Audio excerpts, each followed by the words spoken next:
And you're probably wondering, what is this transportation guy doing at a housing meeting, right? So I'm going to be getting into that a little bit, but I just want to lead out with saying transportation, housing, climate, it's all interrelated, right?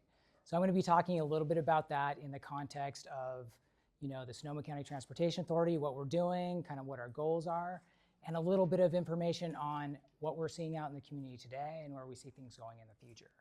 So let me get this clicker going. All right, so just a little bit about Sonoma County Transportation Authority and the Regional Climate Protection Authority. So we work on transportation and climate primarily to maximize transportation funding. So we administer a transportation sales tax for Sonoma County, Go Sonoma. So that helps you implement transportation projects in all of your communities. We're engaged in long-range planning too, right? Like looking at where we need transportation improvements and where we can allocate funding and resources to those improvements. We work really closely with your staff. So I would say it's a pleasure to work with your planning and public works staff here in Sonoma County. So it's a really cooperative environment. So they're always willing to get on the call and help one another out and improve things here in the county.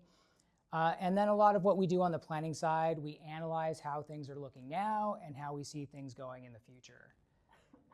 So one thing we prepare for Sonoma County is what we call the Comprehensive Transportation Plan, and it looks at where we are now and where we want to go in the future. So specifically looking at transportation, but also how it relates to our overall communities and quality of life.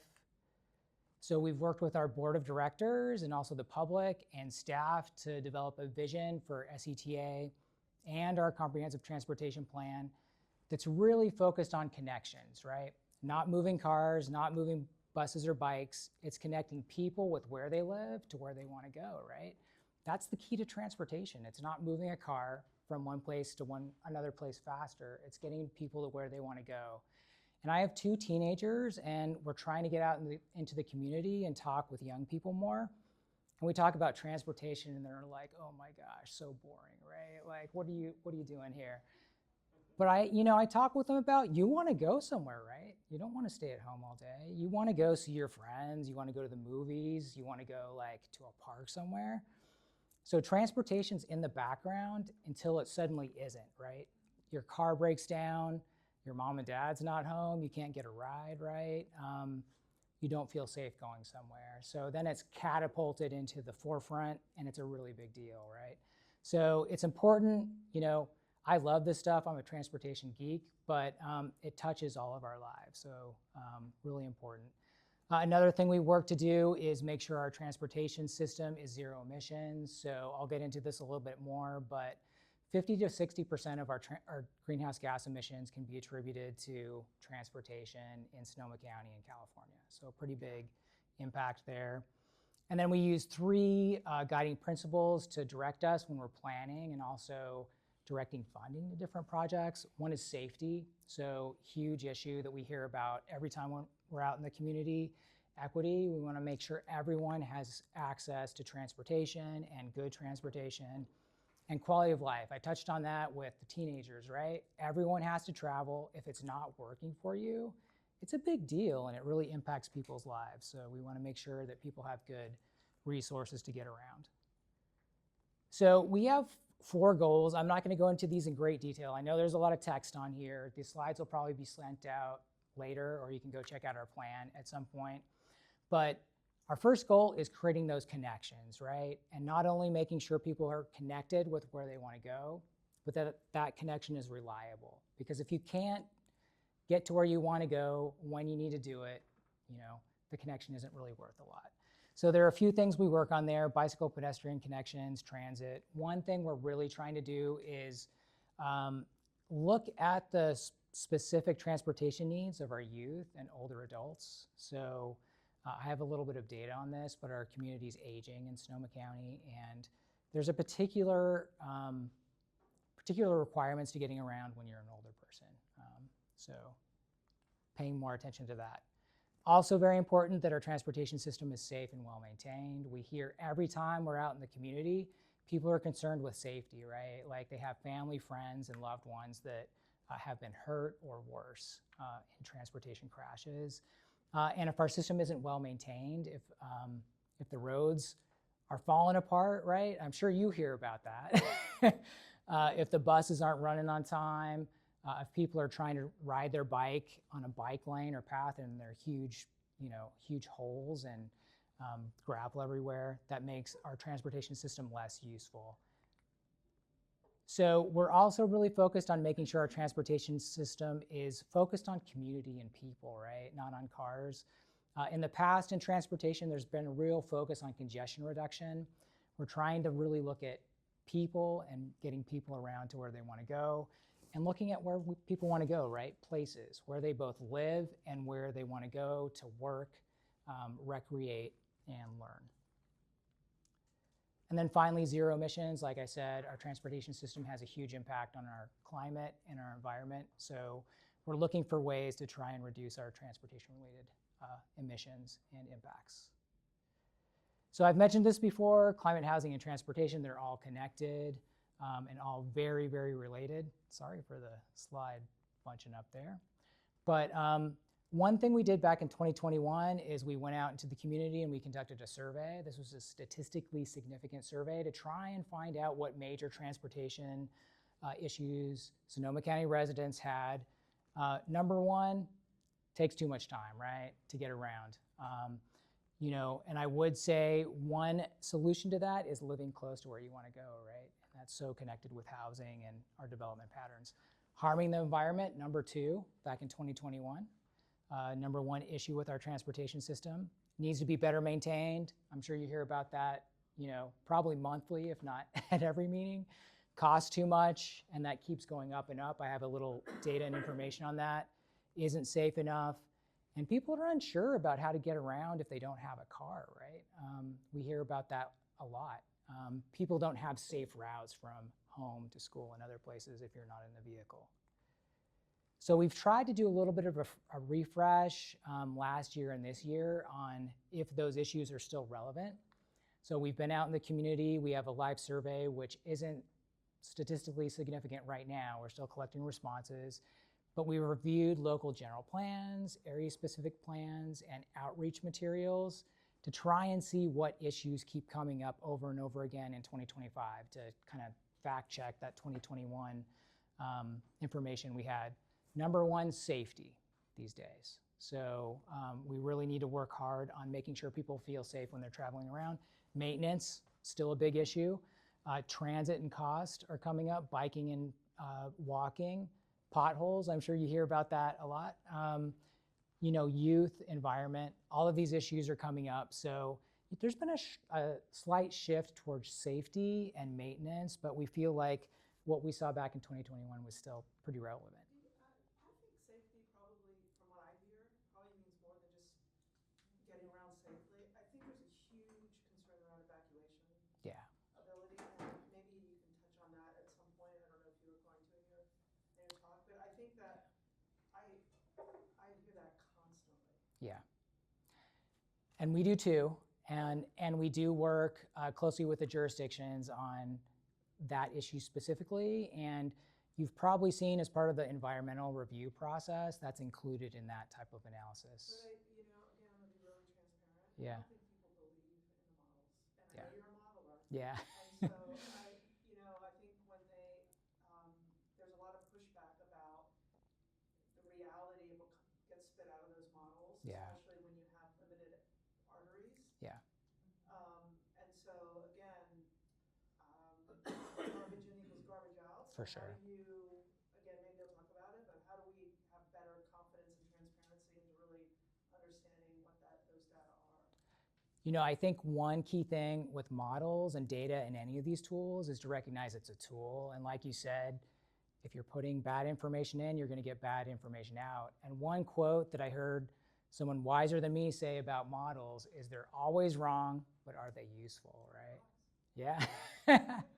So I think the key thing when you're using a model for anything, right, for directing resources towards infrastructure, for planning evacuation routes, is using that in the quiver of the tools that you're looking at, right? Talking to people and their experience, right? Are they comfortable with an evacuation route? Do they think it'll work? using your local experts like your public works director, your traffic engineer, to fact check that information that's coming out of models or data. Is that happening? Because people are relying on those experts to do that in a rigorous way. I think there's a movement towards doing that, and a lot of the communities have emergency managers focused on emergency operations. So I think if they can get together and talk and share that expertise, because the emergency operations director will have a certain expertise, right, and be really good at one thing. Traffic engineer, he knows the roads, he knows how to change those signals to get people moving. So I think there has to be a lot of communication between those different disciplines. I think it's happening to some extent. I'm seeing it happen more and more, in particular since 2017. I think a lot of our jurisdictions weren't ready for that, right? And so there wasn't a lot of pre-planning going into that event. I think since then, there have been a lot more resources kind of going in that direction to be prepared, to think about it holistically and get ready for those events when they come up. What role does SCTA play in that in terms of leadership?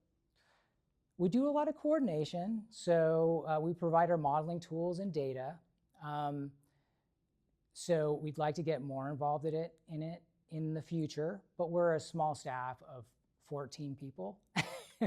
So we fill a support role where we can, and identify grant funding that local jurisdictions could potentially go after, answer questions. But yeah, until we receive more resources, we're kind of in a support role. I just have a question just for clarification. Yeah.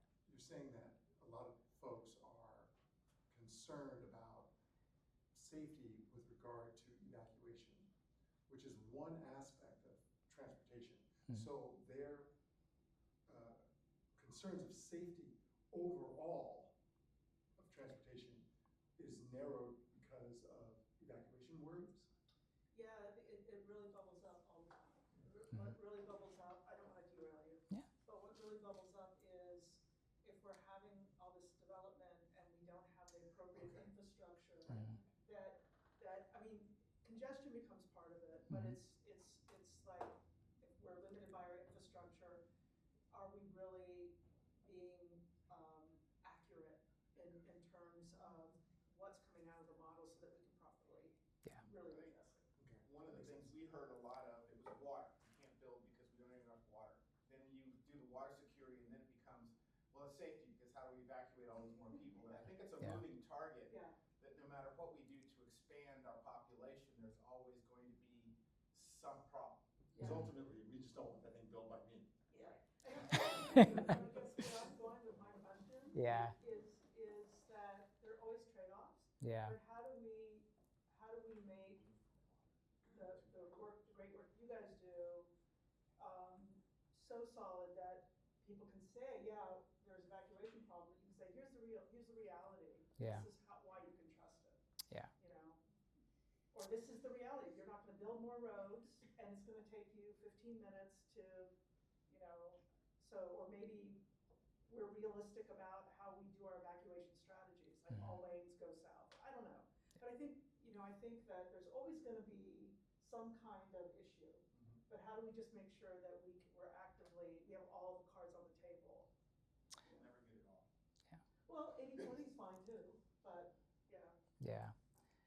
It might be more of a concern too in the city of Sonoma, just because of the ingress and egress that exists there. Actually, it's Sonoma Valley. Oh, yeah. Because there are only two main arteries in and out. in the valley. Yeah. It's not on 101. Yeah. So it's not, city of Sonoma has a bunch of an older population who are afraid of everything, but, the whole 12 corridors. There's not a whole lot of development going on there either, though. It's not like No, we're but, flooding the zone with high rises or anything like that. No, but, everything impacts everything else, right? And then there's 37. So anyway, I don't want to derail it, but it's all the way up and down the valley. Yeah. And I really appreciate that. That's something I personally am very interested in and hope we do more in the future. And Yeah, we work closely with your public works folks, and they have a lot of expertise, and we hope to collaborate a lot more on that in the future. One thing on safety too that comes up a lot is things like lighting, right? Like not just crashes and things like that, is how safe people feel using different facilities, right? You may have a super nice class 1, multi-use path through your community, but if it's not well lit, people don't feel safe using it. So it's there's a lot involved in that. And it's not surprising that it comes up as a high issue here. So, I kind of touched on this, but where people live determines, number one, where they go, how far they travel, how much they travel, how much they pay, and then the environmental and social impacts of all of that travel. So here's just an example of, how that kind of plays out. So this is just one housing location in between like services, shopping, and office. It's roughly in the center, but if that housing were located somewhere else, it really impacts, where people are going, how much they travel and how much that costs, and what options they have getting around. So looking at Sonoma County, this is where all the housing development currently is in the county. So you can see there's definitely a concentration on the Highway 101 corridor, Sonoma Valley, out in West County, but it's pretty dispersed, right? And so where you live in relation to where you want to go really impacts the options you have to get around, how far you're traveling, how much you have to pay. So people living in Sea Ranch have much different issues than someone living in downtown Santa Rosa. So something that we're also very well aware of, and know that it's easier for some people in certain places. So looking at how people are getting around currently in Sonoma County, so back in 2020, we were able to look at mobile source movement data, so how people are moving around and capturing information from GPS units, mobile devices, and things like that. One thing we've seen is that about 90% of trips that start in Sonoma County stay here. So we're largely self-sufficient. So there's not a lot of people coming and going.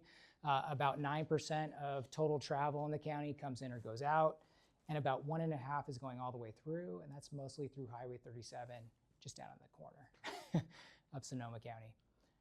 We've also seen that about 45 to 44% of total activities in the Santa Rosa area, so that's really a focus for travel in Sonoma County. People staying within Santa Rosa, but also leaving and going, and then also a focus on the Highway 101 corridor. And I would mention most of these graphs are in a document we have that's called the Sonoma County Travel Behavior Study that's available on our website. So if you want to grab information for your jurisdiction and read a little more about it. If we look at travel with our neighboring counties, you can see the main travel flows with Marin County. People coming and going from Marin.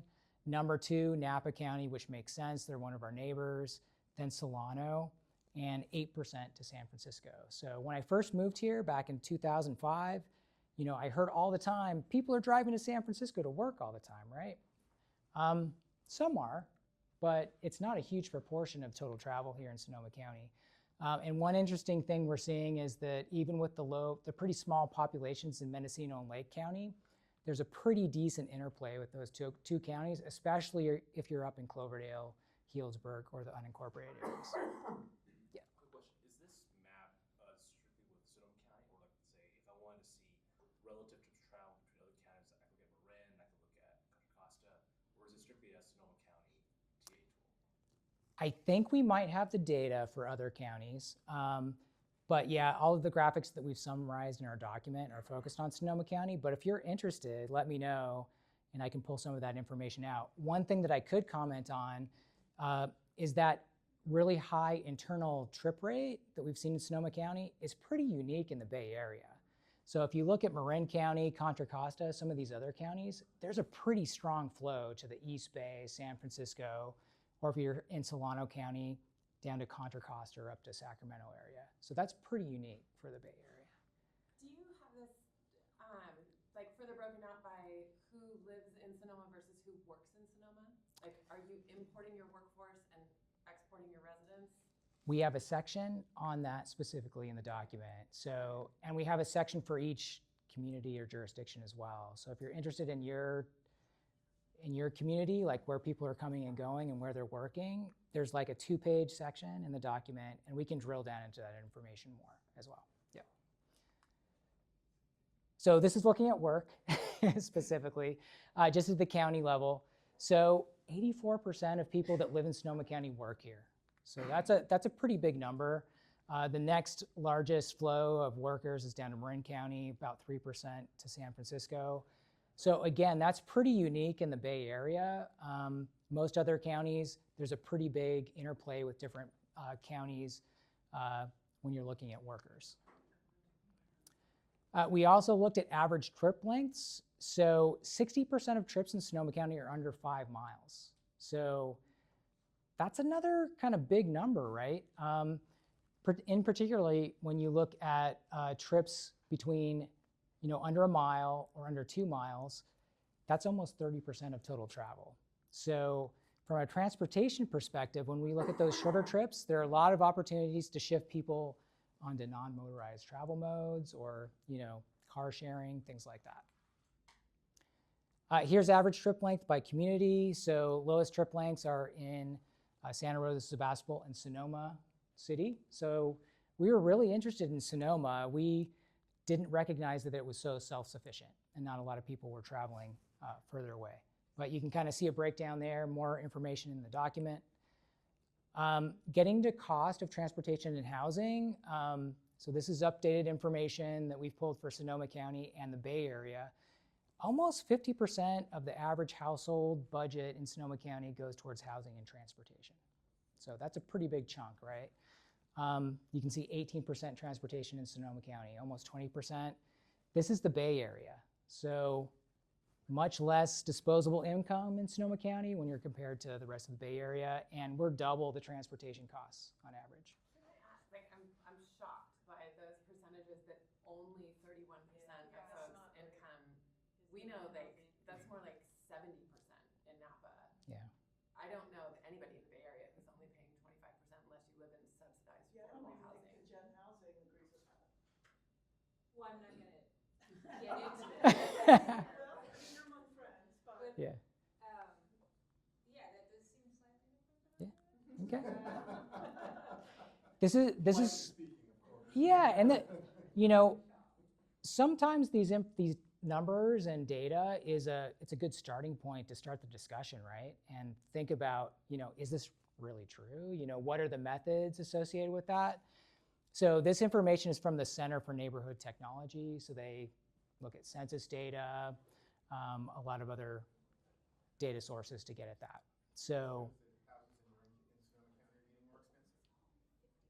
and wages are going up as well. So there's a source down here. So happy to dig into that with you a little bit further if you have questions. Because Yeah. I think where it's biased is that we have ultra-rich people Mm-hmm. and a lot of poor people. Yeah. And the gap is tremendous. Yeah.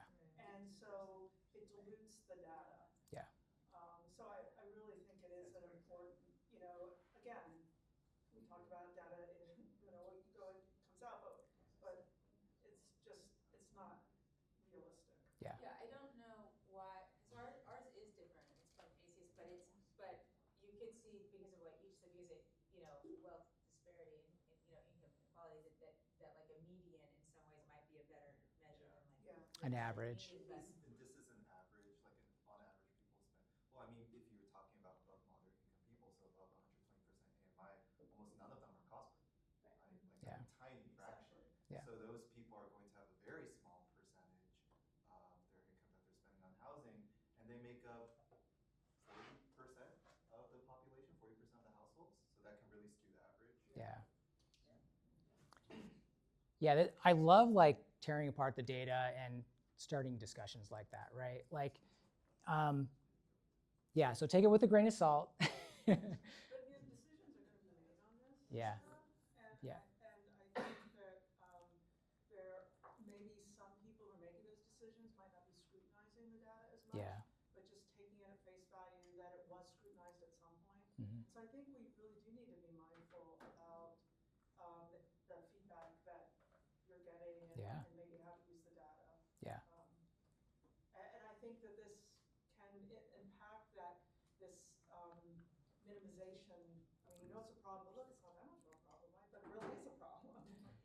especially for some people, right? Like that's a really important thing to kind of tease out of that. It's the same with census data, right? If you don't go drill down enough and use big census blocks, it dilutes the data. Definitely. The folks only paying 25% on housing are never going to get on the bus. So that's my concern. It's like it's the folks who are spending 80% of their money on housing really desperately need transportation solutions. For sure. Can I, while we're talking about data, just say two more things. Because it's also sometimes we think it says one thing, or we assign one judgment to it when maybe incorrectly. And one of your data points was important is that we talk about Sonoma County being sort of self-sufficient transportation-wise, and most people think, well, that's great, right? We're not traveling too much, and there's opportunity for do rideshare and riding bikes, et cetera, et cetera. And it's also because there's often not an option, and it's one of the reasons why we're having a hard time attracting and retaining employees, and that becomes a housing issue. Like if you are on kind of a transportation island, like it's a really far drive to get to and through San Francisco now, or to another job center. And so it just makes the housing solutions even more important. So it's a data point that on the one hand is like, oh, well, that's great. And on the other hand, it's both a symptom of and explains the problem. And then the other one that comes up a lot, just while we're talking about this, is that we have a high rate of home ownership. And so there are some folks who think like, oh, Sonoma County's doing great because so many people own homes, and that is a way you can have, create multi-generational wealth and blah, blah, blah, all the reasons we want to own a home.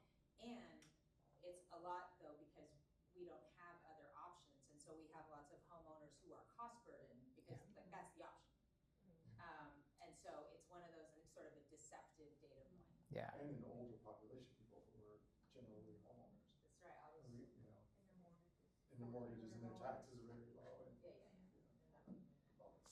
All right, started. I won't hijack you again. No. It's just on point.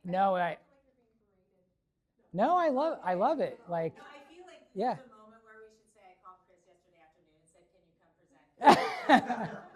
So like not only is he getting the hot seat right now, but like he's doing me a huge favor. Sorry. Yeah. No, I'm happy. Yeah, I'm happy to do it. I'm happy to hear the good feedback too. And one thing that I try and do when I'm like looking at data and like working through it is telling a story with it, right? And if you can't tell a compelling story with what the data is showing you, there's usually something going on, right? So I encourage you to do that with what I'm showing you today, with what you see getting thrown at you at your meetings. So we're seeing driving costs go up across the board in the country. Vehicle miles traveled, which is a measure of how much people are driving around, has dropped a little bit, but costs keep going up. We've made a little bit of progress on reducing our greenhouse gas emissions, but you can see that the big orange bar, which is transportation, is still the largest piece, and it's still about the same as we go forward. So looking at safety and crashes, when we look at crash severity and number of crashes in Sonoma County, we've seen a reduction, in particular in 2020 and 2021, which makes sense. People weren't going anywhere, right? You can see the warmer ones are fatalities and severe injuries.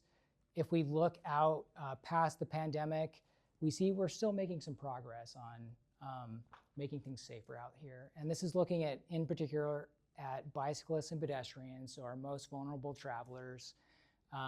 So the number of crashes per 1,000 people is actually going down, which is encouraging. This is kind of where those are happening. So again, no surprises here. The warm areas are kind of in the more populated, high activity areas. We lose almost 24,000 hours a day to congestion. So again, congestion's not the major focus, but those are 24,000 hours that could be spent doing something way better than sitting in a car. So looking out to the future, talking just a little bit about population, we've seen pretty steady growth in Sonoma County through 2000 and 2010, but we've seen no growth or a little bit of reduction in growth in the last 10 to 15 years. So definite change in the growth trends in our county. When we look at forecasts, and this is information coming from the California Department of Finance, our colleagues at MPC and ABAG, the Metropolitan Transportation Commission, they're projecting that population to, again, stay pretty flat out to 2050. So, which is a huge change of what we've seen ever, you know, in the last 100, 150 years. So, I think that's a big part. Yeah. I mean, again, the report, the generation housing report said it's active. Yeah. People are moving away, not moving in. One interesting thing is we're seeing is there's still housing being built, right? So we're expecting our household sizes to get smaller, and we're already seeing that as people age. You know, fewer kids in the household, smaller household sizes. This one is a little kind of a double-edged sword as well. Is Jen here again? But we're seeing a 31% projected increase in employment, which is a little concerning with no population growth, right? Because if we have all these new jobs developed and no one to fill them, the workers are going to have to come from outside the county. So again, big transportation impacts that we could be seeing if this actually happens. So I talked about the aging population. This is the projection. So right now in 2023, you know, a year or two ago, we were at about 21% of the population's over 65. That's projected to go up to 27% in 2050. So that's a big increase. And every time we're out talking to people about transportation, every single time we're hearing about the issues that our older Sonoma County residents have getting around, right? They can't drive. They need to get to the doctor, and you know, it's a quality of life thing getting around, and it's harder when you're older. So particular transportation options will be more and more necessary as we go forward into the future. So thinking about housing, here's a look at where housing development is in the pipeline, or where we expect it to happen in the next 5 to 10 years. So you can see it's mostly in the 101 corridor and in our existing communities. So as we look at the types of housing that's actually being proposed and permitted, we're trending towards the left of this image here. So more away from suburban single-family housing towards multifamily and higher density housing. And here's a look at that information here. The blue, let's see. The blue bars are multifamily housing. So definite shift, right? Okay, so we're getting close. Thank you. So based on all this information we've seen, not only looking at the data, but talking to people in the community, talking to local staff, talking to our board, we'd love to hear from you all too. We've identified a number of opportunities in transportation going forward. One is we've seen, I mentioned 60% of trips are under 5 miles, so there are opportunities for those trips to be made, you know, on bikes, maybe e-bikes, walking, taking other types of emerging transportation modes other than cars. I mentioned that almost 90% of trips stay in the county, so we've identified also some potential issues with that. But you know, that's mostly a good thing when you're looking at transportation, but we really need to pay attention to the job centers and making sure we have workers and jobs kind of lined up, right? So that workers are near where they want to go. One thing that we've seen as we review general plans, specific plans, is there's a continued focus on city-centered growth and compact development in the county.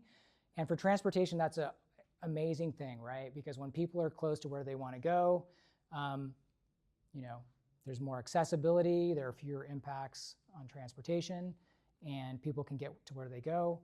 One thing that we saw during the pandemic was telecommuting went way up, right?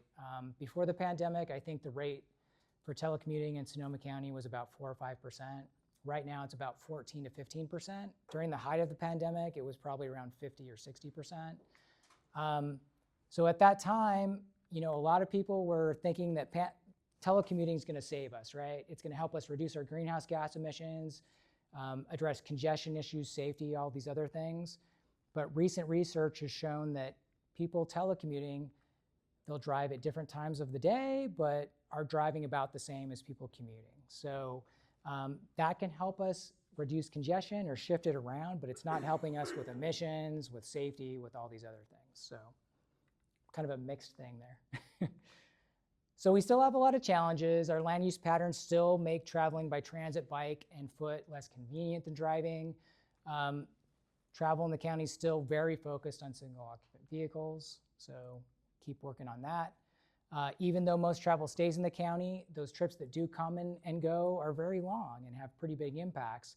There's also an opportunity there as well, right? If we can develop some alternatives to driving for those longer trips, you know, we could kind of switch that into a potential opportunity. And then I mentioned the aging population, right? There are a lot of issues there. Yeah. Has anyone, for the third one, has anyone thought of it's okay to drive if you have a non-fossil fuel mini car? Like, so we invest in the infrastructure and invest in kind of, programs that allow exchanging fossil fuel cars for EV cars or something like that? Because it's a big county and people are going to drive. Yeah, and we're not going to get away from that completely, right? So we have a big focus on electrification and partnering very closely with the Regional Climate Protection Authority and the local jurisdictions to, incentivize that. It's definitely one of the things that we need to be doing is electrifying, and swapping or providing charging is a really important piece of that for sure. Yeah. So that's it. Thank you for all the questions and comments. Really appreciate it. So do we have? I think we're out of time. Okay. I was just going to ask, you said there was some updated surveys that don't quite have the statistical data. Are they live right now that we could participate and share? Yes, and I will. So I put some additional information here on some of our current activities at SCTA. If this slide deck goes out, if you go to our comprehensive transportation plan slide on here, there's a QR code that'll go to that survey. So, is there any data on how many parents are driving one child to school and dropping that one child? Yes. One of the things we do is we work with the Sonoma County Bicycle Coalition to manage something called the Safe Routes to School program. So for some schools, they work with about 60 schools in the county. They actually poll the parents on how they get the kids to school every day. So we do have a subset of information on that for sure. But that's a huge issue, right? Like those, yeah, the congestion and safety around schools during pickup and drive up, it's a disaster. Yeah. It's full of lower income parents that say, just get to school. They're not spending a lot of time worrying about that safety. And let's not, lump in that we're going to close a school in the neighborhood, and then where they go. Right. It's a whole other thing, another time. Yeah. Over here, maybe. Yeah, it sounds good. I think we had one last. Are we all? Do we have time for one more? Are we? One more. All right. Sorry. Oh, you didn't. Okay, great. All right. Thank you so much.